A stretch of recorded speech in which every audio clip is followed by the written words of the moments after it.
G'day everyone, it's Mark Sparvell here coming to you live, sort of, not from my usual place in Seattle, Washington State, Microsoft's headquarters, but curiously from a quarantine hotel in Sydney, Australia. So certainly a unique experience for me. I hope it's just as much fun for you.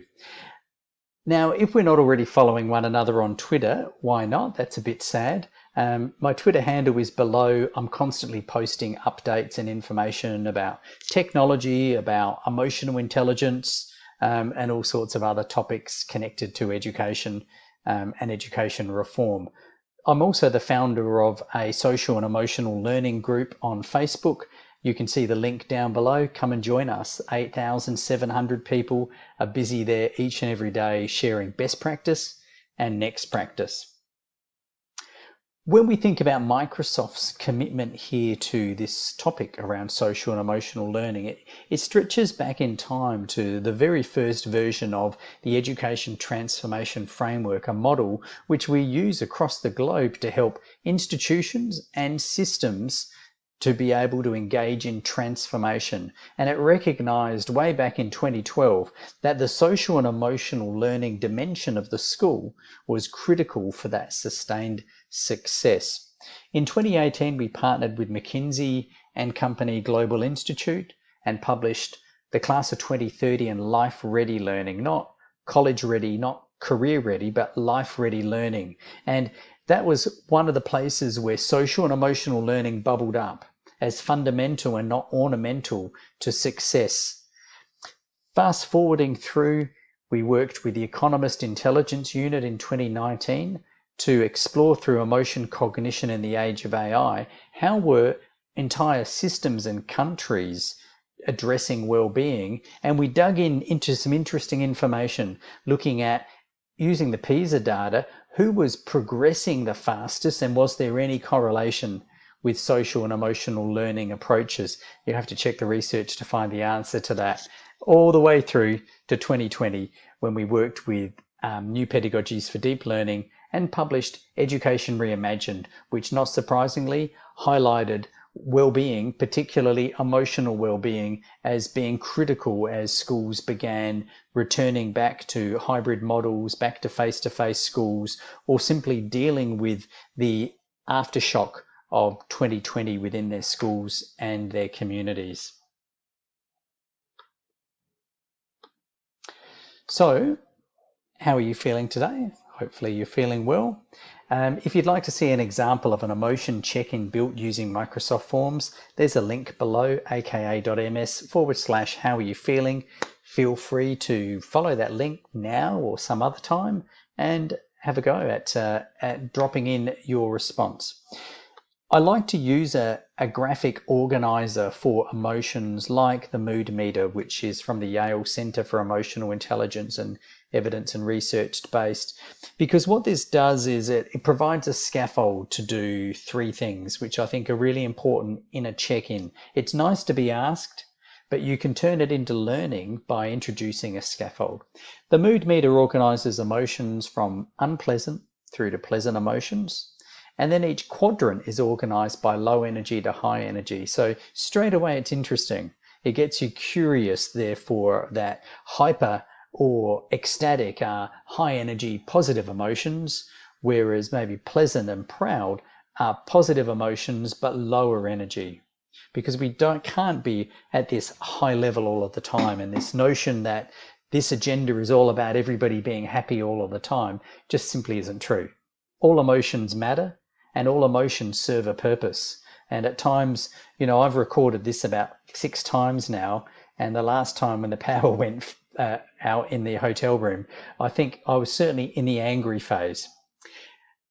Emotion literally means to be in motion. They're transient. So one of the benefits of doing check-ins with the students is that they can realize over time that emotions are in motion, that they fluctuate depending upon internal and external factors. And just because I'm feeling angry and disappointed right now, it doesn't mean I'll feel that way in an hour, and maybe not tomorrow. So check-ins are good for 3 reasons. 1, develop emotional vocabulary. Number two, support the ability to accurately identify and label emotions. This is kind of the granularity that's needed to become emotionally intelligent. And number three, it invites emotion into the conversation. It invites emotion and recognizing and talking about and exploring how emotions are similar or different, or how combinations can come into play into the classroom as part of the valued learning.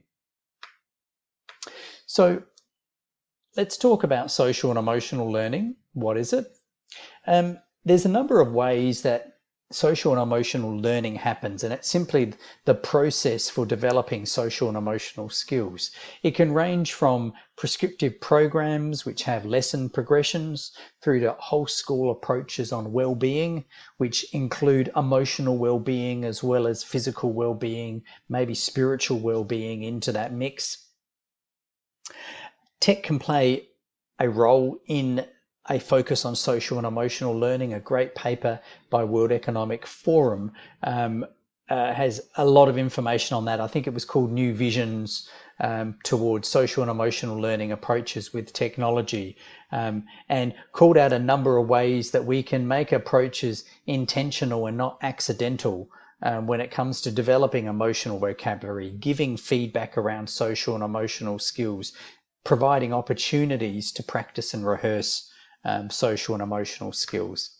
But what are these skills? The Collaborative for Academic Social and Emotional Learning identified 5 competencies which contain a collection of specific social and emotional skills. So responsible decision making, that's that ability to make good choices about your behaviour and about your interactions with others. Relationship skills, that's that ability to initiate and develop and sustain positive and productive relationships with others. Social awareness is that ability to be able to take others' perspectives, to demonstrate empathy. Self-management is that ability to regulate emotions, thoughts, and behaviours. Self-awareness is that ability to be able to recognize your own emotions and understand the links between emotion, thought, and behavior.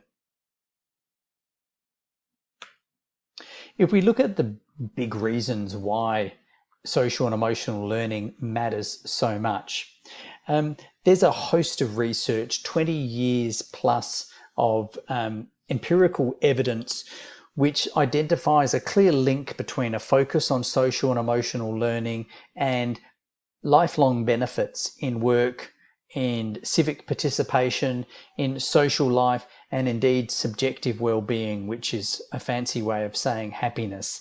But these benefits stretch across decades. The longest research I read tracked thousands of Britons from kindergarten through to their 40s to look at the impact of programs focused on social and emotional learning, and came back with a number of consistent benefits across time. So some other benefits, and all this data is available to you. A focus on social and emotional learning can obviously reduce mental health issues, including depression, can raise achievement tests up to 3 years, can improve social and emotional skills, and reduce antisocial behaviours or unhelpful behaviours. In a nutshell, maximise the potential that learners have and to minimise the debilitating stresses, the impact of those stresses that can have on them. And this is important when we look at what's happened across 2020 and then consider that into 2021. The increased uncertainty resulting from the economic, the humanitarian, and public health crisis that had education jammed right in the centre is going to ripple out over the next 3 years, and it will impact those who are at greatest risk, and it will impact those who do not have social and emotional skills to be able to deal with complexity, change, ambiguity, stress, and uncertainty. But before COVID, before 2020, there's been this increasing global demand for social and emotional learning approaches, with mental health being placed in the spotlight, with the World Health Organization identifying depression as the #1 global disability. And when we look at students, 1 in 5 young people have a mental health issue. And that's not just US data, although that one was from the US. Also noting at an economic cost, $247 billion spent each year on treatment and management of childhood mental health disorders. If you look to the UK, for example, 20% of adolescents, again 1 in 5, may experience mental health issues at any one point in any given year. 50% of mental health problems are established by age 14 and 75% by the age of 24. So significant statistics there. If we change gears and have a look at how does this play out into the future of work, what are the implications here? I'm going to pop some data up on the screen. One of the things that McKinsey and Company found in their study done in April 2020 was that across 2016 to 2020, there's been a reduction in certain types of work: physical manual skills, basic cognitive skills, repetitive and predictable work. And there's been an increase in higher cognitive skills, if you like, synthesis, analysis, ideation, creation, a significant jump in social and emotional skills, and a significant jump in technical skills for the digital economy. If you like, these are the new future-ready skills, not just technical skills, but this blend of higher cognitive, social and emotional, and technical skills. So here's some interesting stuff on some missing skills. Now over to the right, HR professionals were asked to identify missing skills right now in the workforce, and they called out problem solving, they called out the ability to deal with complexity and ambiguity, they called out the ability to communicate effectively in a range of modes. Over on the left-hand side of the screen, these characteristics were identified by the Education Endowment Fund with some research in the UK. These were the skills and dispositions that young people had which allowed them to be successful across 2020. And what I thought was really interesting was that there was this clear connection, that these were almost exactly the same. So the very skills and dispositions young people needed to be successful across 2020 were exactly the same set of skills that HR professionals across the globe said were currently missing in the workplace. It was almost like 2020, apart from all of the disruption and the trauma and the terrible things, has also, in a sense, placed education in an accelerator. So let's have a look at how technology can help with this agenda, because one of the big questions is, well, how do you develop social and emotional skills, and how can technology help? You can develop social and emotional skills by a number of ways. Develop an emotional vocabulary is one. Another one is to provide accurate and timely feedback. Another one is to provide opportunities to practice and rehearse social and emotional skills. Another one is to provide opportunities for students to learn in social ways. So let's have a look at some examples of technology allowing just that to happen. The first one is to get social. Social learning is certainly not a new way of learning. In fact, social and collaborative learning might be one of humankind's oldest forms of learning. At its essence, social learning is just this continuous process of learning from other people. You know, we're learning socially when we observe others, when we ask questions, when we share knowledge. And video is a really critical and powerful social learning tool. And Flipgrid is where social and emotional learning can happen. You can go to the Flipgrid site and dig up a cell-featured collection in the Flipgrid Discovery Library. But Flipgrid is a really powerful opportunity for students because they can contribute 24/7.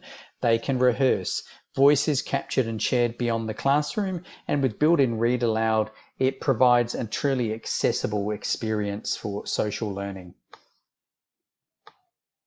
Next one, enjoy epic group work. Being able to work in a group setting is a really critical skill.